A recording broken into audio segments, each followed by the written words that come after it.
Radio, a proud member of the Canadian Football Podcast Network. It's time to get the point as Rouge Radio is ready to kick off.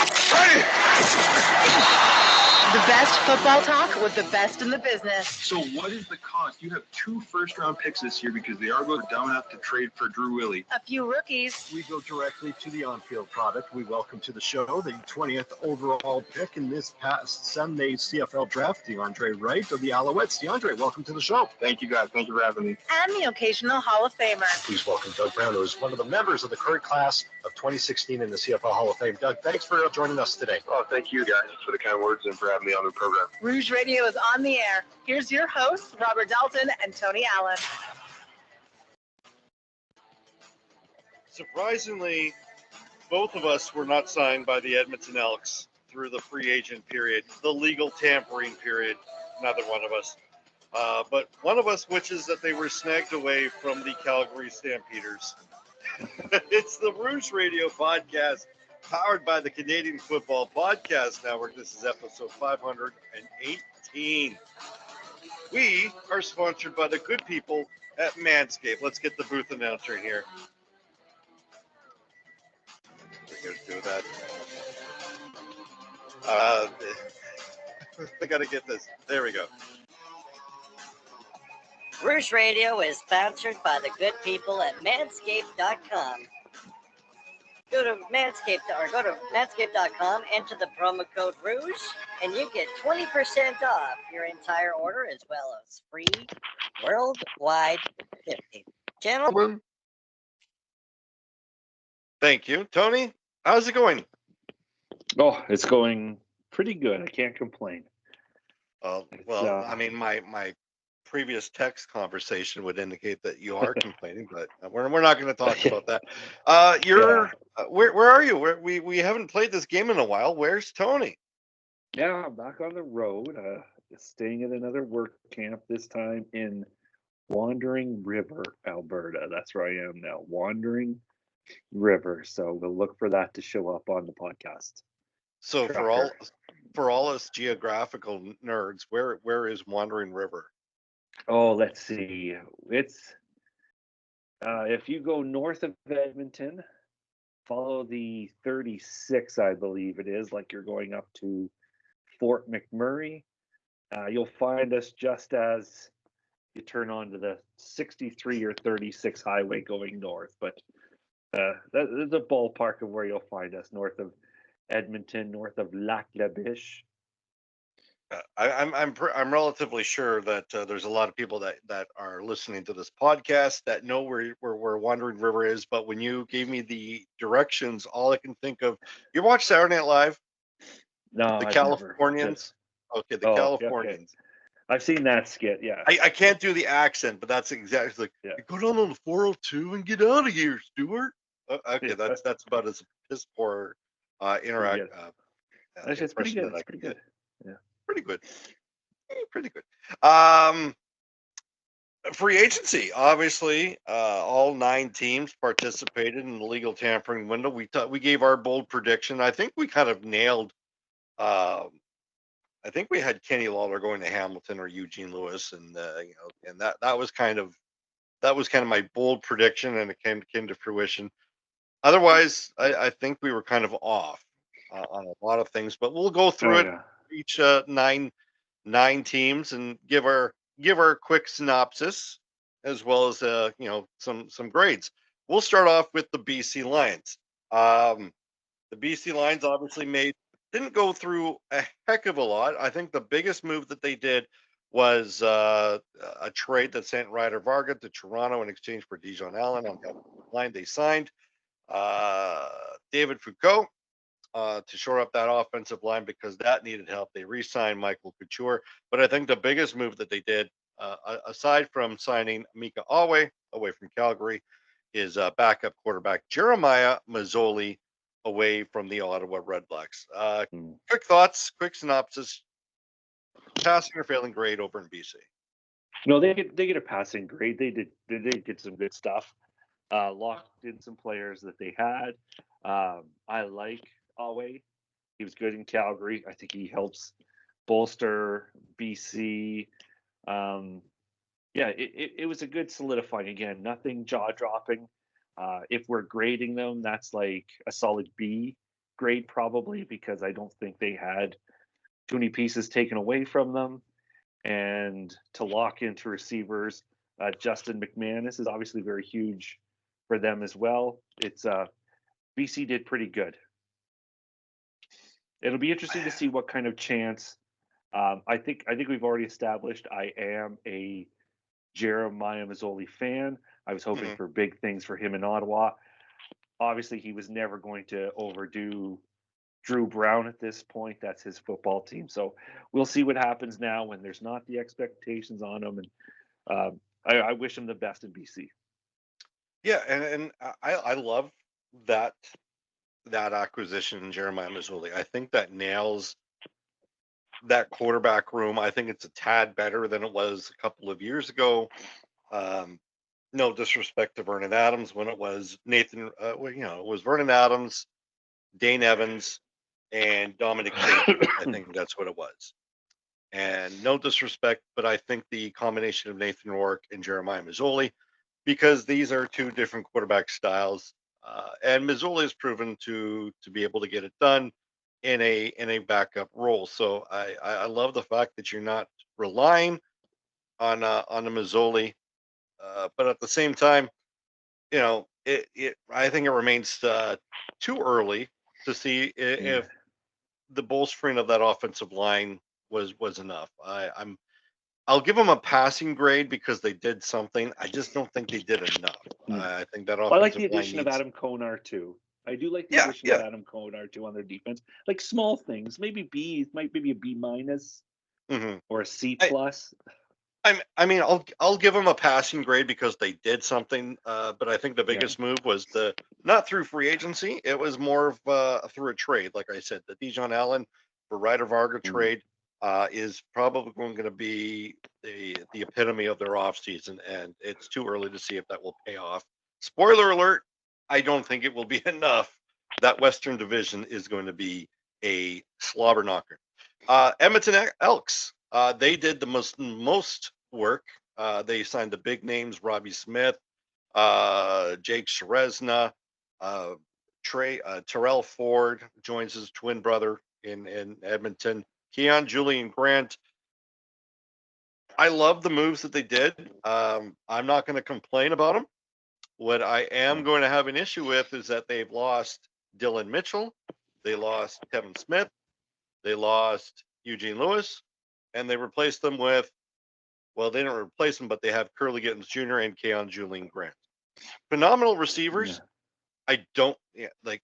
To me, it's okay. Well, what are you going to do? Are you going to run the ball and then short passes? Because if that's the case, your offense is not going to go anywhere. You know, despite what the fact that we all have this this inkling of Trey Ford moving his offense, but you've got to have a deep threat, and who knows what they can they unearth in their U.S. scouting, but I don't think it's enough offensively. Defensively, this team is going to be tough to run against. This defense is going to be tough to throw against, but are they going to be left on the field a lot like they were in years previous? And I think is just enough for them not to fall, to not to reach the top two. Again, we'll cover that in the 9 teams in 9 weeks. Uh, I'll give them a B minus because they had to make moves because they've been terrible. They've missed the playoffs for the last 4 years. I think that they left a glaring hole in their receiving group. Yeah, and I wonder, and I'd be interested to know how much Mark Killam has in this. Like he's still relatively new, so did he get there in time? Because we've also seen, you know, the GM's kind of my way or the highway attitude. Did he have a lot of input? Either way, I like what Edmonton did just from the standpoint that they did something. You know, like you said, they had to put on a show that to show their fans that they're all in. With Trey Ford as the undisputed starter now, there's no Bumblebee there to get in the mix and ruin it and who's starting. I think it's pretty plain now that you know Cody Fajardo isn't going to start. This is probably Trey Ford's team. Bringing in his twin brother, that's quite the move too. Are they identical twin brothers? I believe so. Yeah. Yeah. Yeah. Has this happened since Rock and Roll Preston on the same I team?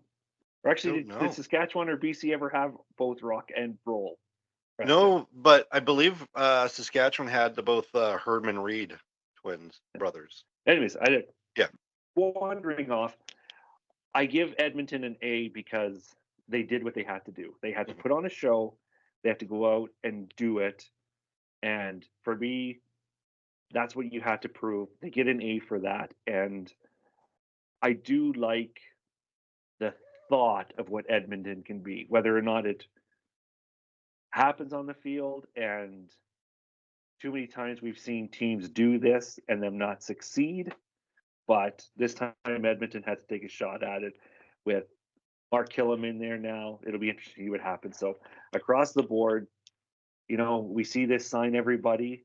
Usually doesn't Hamilton was the poster boys for signing everybody and having no success. So we'll see. Good luck, Edmonton, but you need to do it. You needed to do it to show that you were sick of losing. So good for them. Yeah, to me, this has if we all remember 2016 Winnipeg Blue Bombers, they got Andrew Harris, Euclid Cummings, Jeff Keeping, Pascal Lachard, there's Ryan Smith, Jason. Like they went into free agency, and they essentially were what the Edmonton Elks were this year because they had to. But sometimes that doesn't equal, automatic success where it just makes you automatically competitive, but not immediate success. Speaking of, well, I guess the opposite of competitive, the Calgary Stampeders, they made a lot of moves, and I went on Twitter and I said I don't know if I've ever seen a team make as many moves as the Calgary Stampeders, but come away worse than they have been. They had Dominic Rhymes, good receiver. I don't know if he's going to really add to the offense. They lost a lot of their offensive line. They got Ormolade through the trade with Cam Judge. They lost Mika Awe.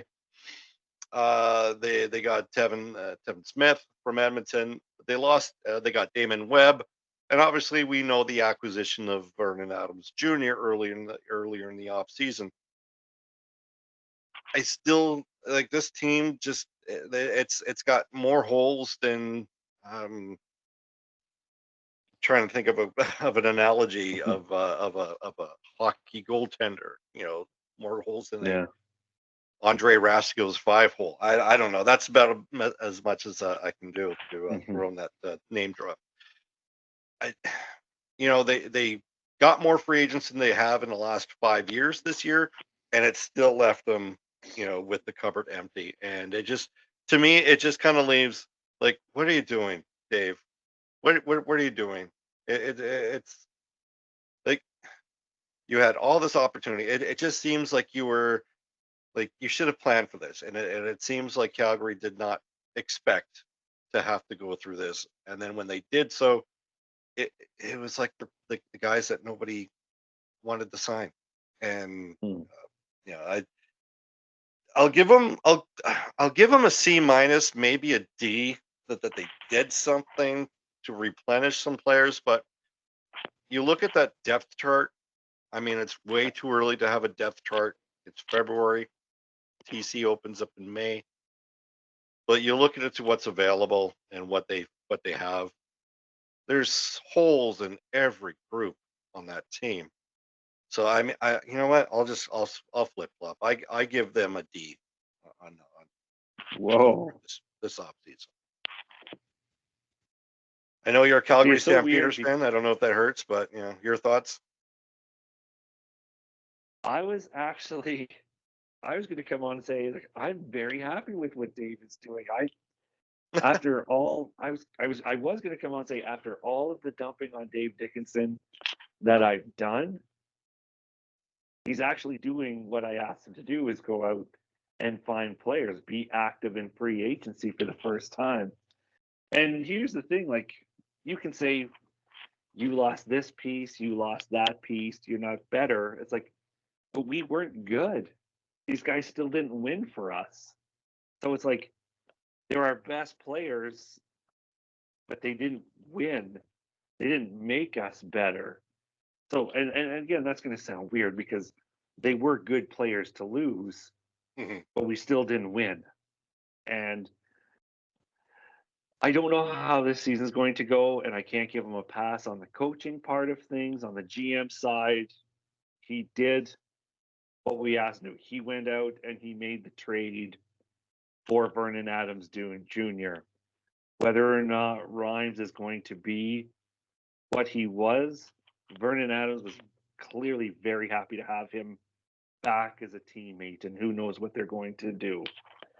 I mean, these guys could potentially finish worse, but they only have to lose like 4 more games than last year's team did, like to be worse, because it wasn't a good football team to start with. So, is making Exactly. trades for the sake of is making trades for the sake of making trades good?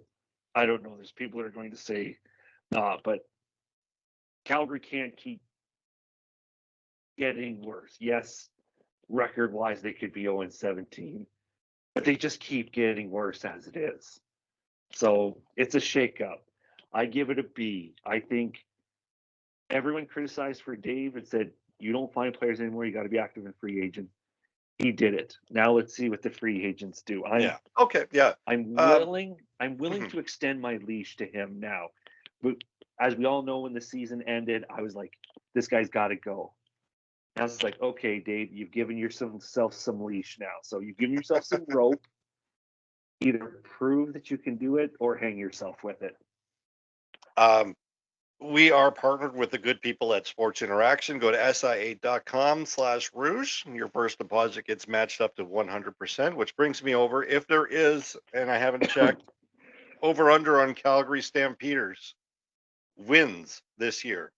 Let's set it at 6.5. Are you betting the over? Yes. I'm taking the over. You're taking the over. I'm gonna take the over. Okay. I am unrealistically optimistic for some reason. Are we welcoming back Homer Tony? Is this Maybe why not? Who knows? Okay, Saskatchewan Roughriders. They did a lot of their heavy working by re-signing a lot of their guys. I think their key departures were Deontay Williams, Amari Henderson, which is probably not the worst news if you're a Saskatchewan Roughriders fan. Their biggest work was along the D line, re-signing Micah Johnson, Mike Rose, Tavon Campbell, and they added on the offensive line. Philip Degnaud out of Montreal, and just this afternoon, Sean McEwen from the Calgary Stampeders. I'm still questioning as to whether or not Saskatchewan will be. I think they'll be fighting for first or second. Like that to me is a foregone conclusion for Saskatchewan this year. They didn't do a lot, but they didn't need to do. I'm still that running back position is still iffy for me. It really is. But based off what was available, I'm not going to hamper them for that. I think standing pat and that's for what they did was really good there. I think their only key aspect that they really lost on the offense was Jared Stearns, who went to Winnipeg. But their receiving core, despite not having a primary number one guy, not needed. That offense really got by without actually having that premier number one guy. And I expect a little bit better. Maybe, maybe fighting for first with Winnipeg.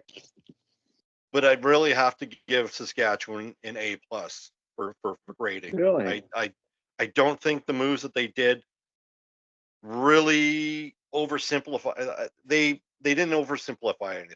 They added depth on the offensive line. They've got depth on the defensive line. If I really had to nitpick, I'd really like to add another piece to the secondary on that boundary side, because right now there is that little hole. That was unless I'm really missing something, but that secondary needs to be shored up a little bit. Maybe they can find a diamond in the rough, but that's my only guess. So I'll give them an A plus through for the offseason thus far. Your thoughts? Yeah, I'd just give them a push. I don't think they weren't a good team last year.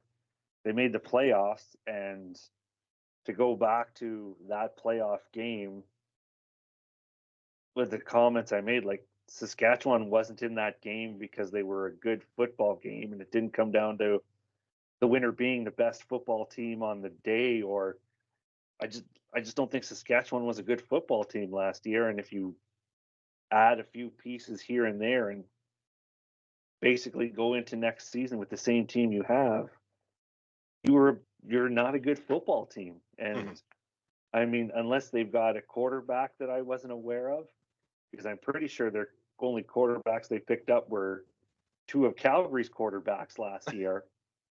Like, you want me to be optimistic because you picked up Calgary's quarterbacks? I don't know. Like at the best, because it's not like they failed at anything.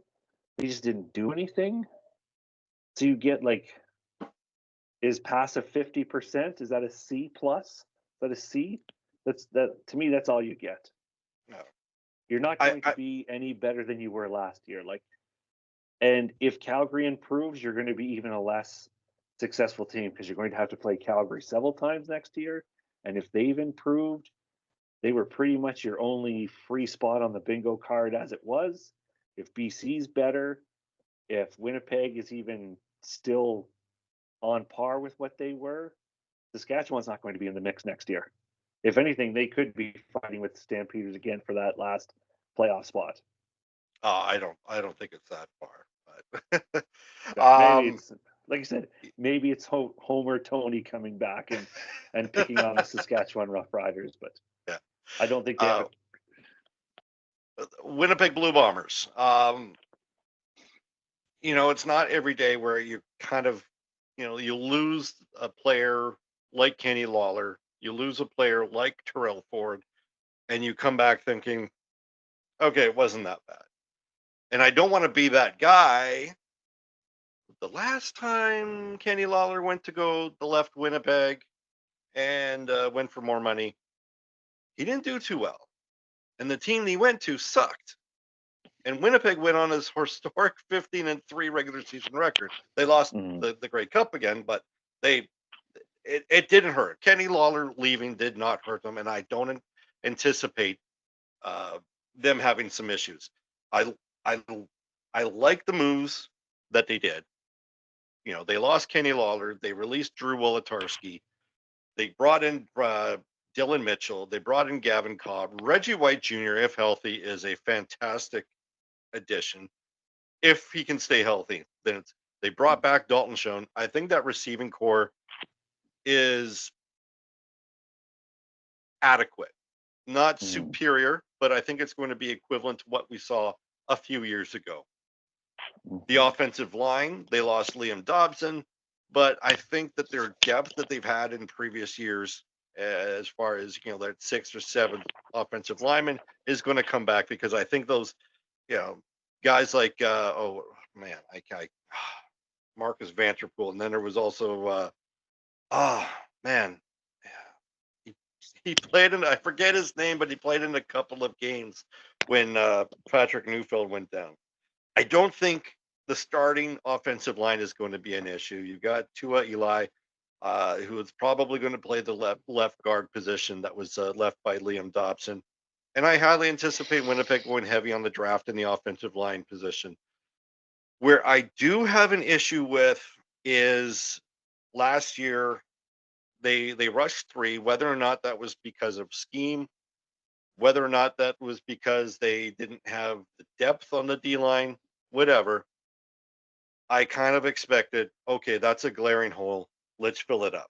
And they got James Waters. Great. James Waters is a fantastic player when he's healthy. But then they lost Taiwan Garbett, they lost Celestin Hava, and Miles Fox through free agency. Maybe an expectation that you would add in an additional body in the interior, and they haven't done that. So Winnipeg gets my benefit of the doubt being Winnipeg for previous years. they're in that Calgary Stampeders of 5 or 10 years ago era right now, where you can just not hope for it, but you can expect, or you can predict that they'll fall off, and then they just come back and win the West all over again. But at the end of the day, because of that history, I'm going to give them a passing grade. But that glaring hole up the middle on the defensive line really, really, really is so evident. And in a game where you're going to be playing guys like Vernon Adams, guys like Trevor Harris, those guys where you really need to get to the quarterback, you're playing them about 6 times a year. And if you can't get to the quarterback, they're going to carve you up. And for that, I'm giving them a B minus. Yeah, this is your baby, so I'm not going to say too much on it. I always Homer Dalts just talked. That's okay. Yeah. No, but things like, and that's the thing. It's like, but I agree. Winnipeg is strong. What I liked Winnipeg is adding Shea Patterson as well. I think that's a nice. It's a better insurance policy than they had at the backup quarterback position. I liked him last year. I may have been only the few that did like him. I don't know anyone, but for me, that's a nice add. I like. It's not a game breaker for Winnipeg, but if you get into the Grey Cup game again and something happens, I like that insurance policy. So everything else, you covered it well. A B grade would sum up Winnipeg.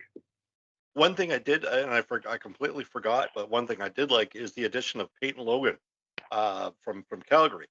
Not only do you have a alternative weapon in that offense, but you have a kick return, which Winnipeg sorely missed last year. Now, they didn't lose games because they weren't able to get more than 15 yards per return, but their offense was left with poor field position. And when your offense is left trying to run or throw the ball for 70 yards per drive all the time, it leaves you a lot of options to go to and out. And I think that was one of the things that they really missed when they let Janarian Grant go to free agency. So Peyton Logan really does add that added oomph that Winnipeg that sorely needed last year.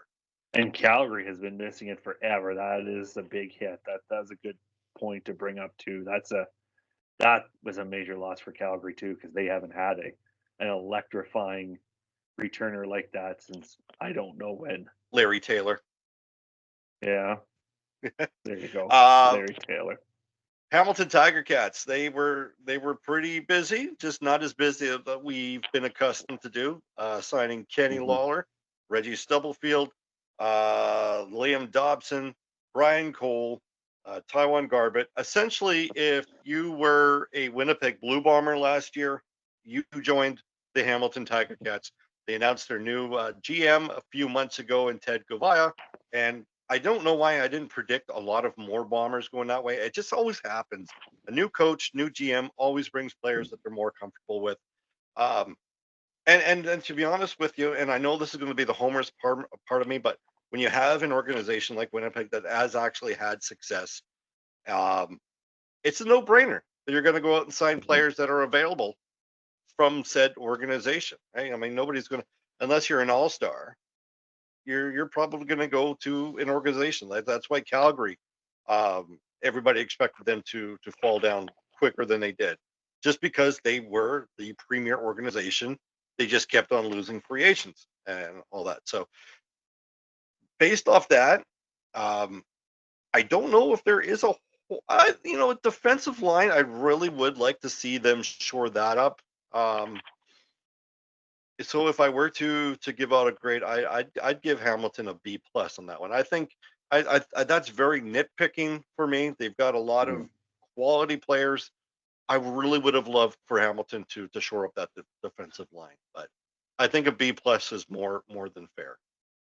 Yeah, and if I've been kind of following the list here too, and they tried to add to that line and they tried to add to their defense, mostly based on some of the signings they had, and it's like you said, like we saw it in Calgary forever. If you want to win, put the player just win the go there. So it's a no-brainer to do what they bring in Winnipeg Blue Bombers. just no one ever. It never seemed to equal success in Hamilton, though. That's why they are currently the Iron Man of not winning Grey Cups. Their Iron Man not Grey Cup winning streak is alive and well, and I mean, who knows if it's going to equal this time, because they've gone out, bought everybody. They've not bought anyone some years, and the formula never seems to work out for the Tiger Cats. So if this is somewhere in the middle of that, we'll see where it goes, and maybe a B- for the Tiger Cats from me. Yeah, and I, it's only a couple of years. We've got a couple of years left before Hamilton is in Winnipeg Blue Bomber territory when they went 29 years without winning a Grey Cup. That's crazy. Yeah, I think, we thought that now the Toronto Argonaut fans were very, very, very, putting the pressure on with bringing them up for like the last decade. But now I think you're going to see a lot of teams really putting that pressure on Hamilton, because it is they have to know, they have to hear that from media, from fans, like, to go 26 years without a Grey Cup, and you've been close a few times. In fact, they've been to the Grey Cup final 4 times since they've last won. That's not a good thing to only been there 4 times in 26 years. Yeah. But you know what? I like the moves that they made. I don't know if this is the year that's going to end it, because I think Scott Milanovich, it might be the hindrance, to be honest. I think that might be the one thing that's keeping them away from reaching that the top of the stairs. The Toronto Argonauts, they lost a lot of free agents. They lost a lot of on the D line and through the secondary to the Edmonton Elks. They did recoup some with Celestin Haba. They re-signed a lot of their free agents too, as well as they were, most notably Cameron Dukes, backup quarterback, probably the quarterback of the future. Because you lost a lot of free agents, like most championship teams do, they did recoup a lot of them. You got to give the Grey Cup champions the benefit of the doubt to unearth, that diamond in the rough receiver, that diamond in the rough defensive lineman, that linebacker, that secondary, because they have shown that they have been, in the last few years, they've shown that they've been able to do it. But because we're talking about free agency, I don't know if they did enough to make you think that, yeah, they're going to run it back. They're going to go back to back. And because of that, I'm going to give the Toronto Argonauts a C+. Yeah. I mean, it's building on the joke you started earlier. If you were a Toronto Argonaut last year, you're probably an Edmonton Elk this season. 5 members of their Grey Cup champion team, so maybe a reason to, get excited in Edmonton. But Kadeem Carey, great addition, great football player. To me, it's Toronto. Everyone just seems to work in Toronto. Obviously, that is not to be taken literally, but it just seems like everyone works in Toronto. When you go to Toronto, it works. And I could overanalyze everything, but it's still a good pool of players going in. And for some reason, when players go to Toronto, it just works. So it doesn't blow me away. But whatever Toronto did, it's probably going to work next season. And for going out and trying to replace what you lost, I think I could give them a B+, because for whatever reason, they're going to go to Toronto. And as much as we hate to believe it or think it or praise the Argonauts, it's going to work. And I don't know why, but it will. Yeah, and and how awesome is it for Toronto Argonaut fans, that usually when they win the Grey Cup, and this has been like a trend, when they win the Grey Cup, the next 3 years they just fall into this island of irrelevancy, not only with their fans, but they suck. they've got seasons of 5-13, 4-14, 6-12, and then they just buy their way to a Grey Cup. This is probably the first time in a long time where they've put together a string of years where they've become successful. Grey Cup in 2022, losing in the East Final in 2023, getting the Grey Cup again in 2024. The trend seems to be going to the way that they will be successful. So, got to give them their due, even though that they don't really give a damn about female employees. But that's a title for a different podcast. Moving on next to the Ottawa Red Blacks. Obviously, their biggest acquisition. Sorry, I had to sneeze and probably do have to do again. No, I'm good. The biggest acquisition, obviously, was Eugene Lewis to their group, the receiving group, as well as Matthew Schultz leaving the Calgary Stampeders. And I made this joke, but I know that they wanted to revamp their secondary, and they went out and got Amari Henderson, who is probably one of the reasons why Saskatchewan didn't even have a hope in hell in that Western Final last year. I know Ottawa doing it again, going through free agencies to get the players that they need. Eugene Lewis, as good as a receiver as he is, has been a very good regular season. It's just been irrelevant in the postseason because the teams he plays for does not equal success. I think this is a stronger Ottawa team than they are last year because of where they were. I don't think the moves that they made them that much better. They're good players, decent players, depth players. I don't think that this is a team based off the acquisitions really made them contending for first, unless you really would have to depend on Montreal and Toronto taking a major step back. If I had to take a grade, and I'm nitpicking here, but I'd give them a B-. Okay. I feel like I don't feel we've had an A team, like an A grade yet, and I don't think Ottawa gives me a reason to. I would like to throw it out there. Like, Lewis is a great target for Drew Brown, and if that develops chemistry, it's going to be fun watching the Red Blacks this year. But I don't know if it's enough if this team gets the A, and looking at the last team we have, there may be no A grades. At least not a valid one. I think I gave the Stampeders an A, but that may not come with a lot of validity to it. But that comes with a big homerism. Yeah, there's so much you can do for Ottawa. Yes, I'm sure you could do a lot. I'll give them a B+ because you know what, you went out and you gave Drew Brown an amazing target to shoot for. So good job, Ottawa. I'll go anti-Dalts and not nitpick and say you get a B+ because you went out and you got Drew Brown a great target. Montreal Alouettes. They got Josh Archibald and Sean Oakman. Great players, solidify that defensive line. I feel like this is a team that kind of needed to do a little bit more, and they didn't. They are really going to have to rely on the depth that they had last year. I don't think they lost a lot of players. I really don't think.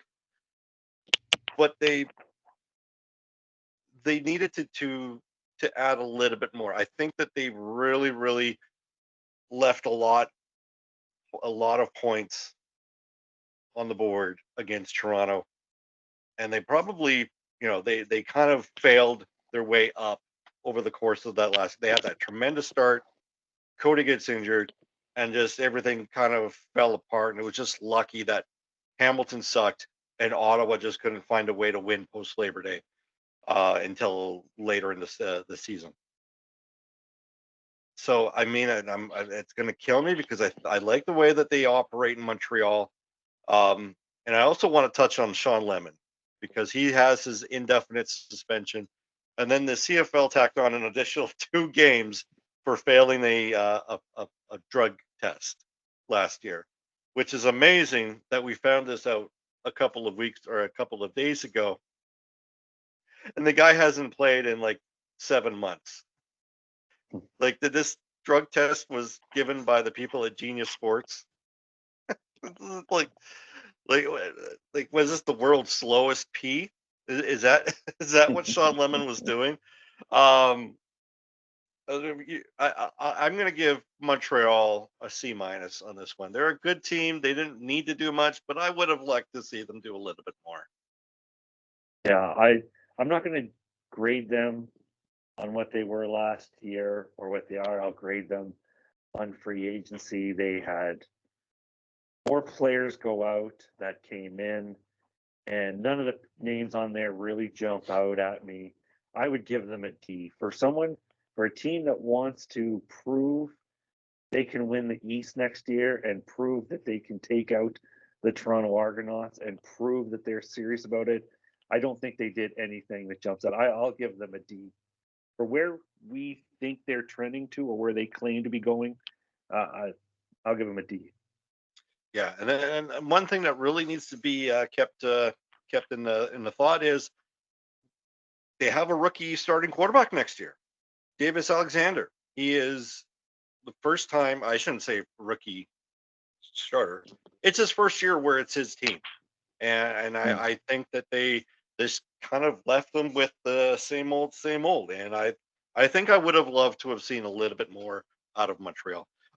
Before we leave, your thoughts on the Shawn Lemon failed drug test? I don't know. Recent suspension.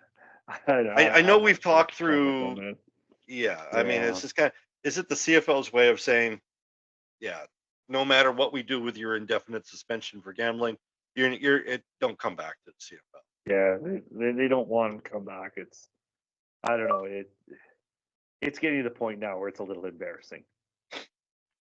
Maybe. Well, that'll do it for this week's episode of the Rouge Radio podcast. Tony, any final thoughts before we go? No, just it's great that the CFL is upfront and out there again with free agency. It's been fun to following it, and I can't wait till it feels like before we know we'll be doing 9 teams in 9 weeks again. Yeah, we've got we'll plan that those shows. Those will be in a couple of months, right? So that's when you can tell that's truly close to CFL season when we start doing the 9 teams in 9 weeks. Big thank you to the boys at the Canadian Football Podcast, or the Canadian Football Countdown Podcast, who had me on talking about the Bombers through free agency. You can follow us on Twitter or Blue Sky. Myself at Rouge Dalts, Tony at Tony Rouge. Disabling my Twitter account this Friday. I'll be completely active. And go Canada from the Four Nations Cup. For Tony, I'm Dalts. Thanks for listening. We'll see you in a couple of weeks. Thanks for listening. Find more great shows like this at CF Pod Network on Twitter.